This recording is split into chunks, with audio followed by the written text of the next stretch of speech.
માણસા શહેરની science college અને arts commerce કોલેજમાં જુનિયર ક્લાર્કની ભરતીને લઈને વિવાદ ઉભો થયો છે। 3 જગ્યાઓ માટે બહાર પાડવામાં આવેલી ભરતીમાં 100થી વધુ ઉમેદવારોએ લિખિત પરીક્ષા આપી હતી। પરિણામ જાહેર થયા બાદ ઘણા ઉમેદવારોએ ગેરરીતિના આક્ષેપો કર્યા છે।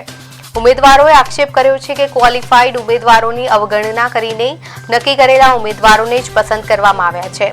નાણાકીય લેવડ દેવડના આધારે ભરતી કરવામાં આવી હોવાના આરોપ સાથે પરીક્ષાના સમયના સીસીટીવી ફૂટેજ અને આન્સર શીટ જાહેર કરવાની માંગણી પણ કરવામાં આવી છે। પરિણામ જાહેર થયા બાદ અસંતોષિત ઉમેદવારોએ ભરતી રદ કરવાની માંગણી કરી છે અને ન્યાય મેળવવા કોર્ટનો સહારો લેવાની ચેતવણી આપી છે। બીજી તરફ કોલેજના સત્તાધીશોનો દાવો છે કે સમગ્ર પ્રક્રિયા પારદર્શક રીતે કરવામાં આવી છે।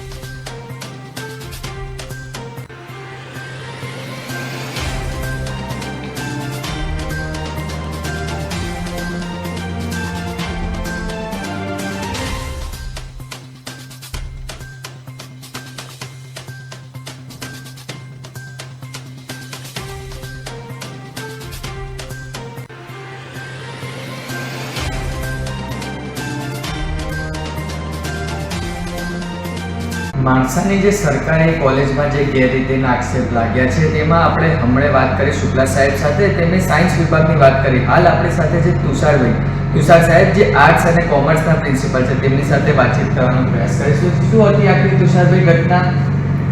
અમારી કોલેજમાં જુનિયર ક્લાર્ક માટેની 2 જગ્યાઓ હતી।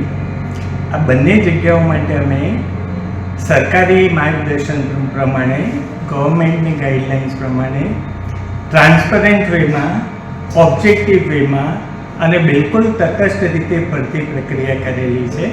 હાલ ભરતી પ્રક્રિયા પૂરી થઈ છે। મેરિટ લિસ્ટ છે એ બહાર પડેલું છે।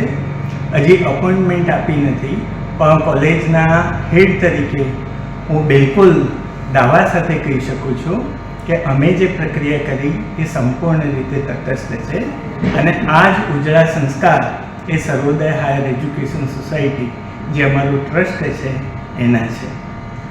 જે તમે લોકો જોયું કે આપણી સાથે પહેલાં શુક્લા સાહેબ જોડાયા હતા, તેની બાદ આર્ટ્સ અને કોમર્સના પ્રિન્સિપાલ હતા તુષાર સાહેબ।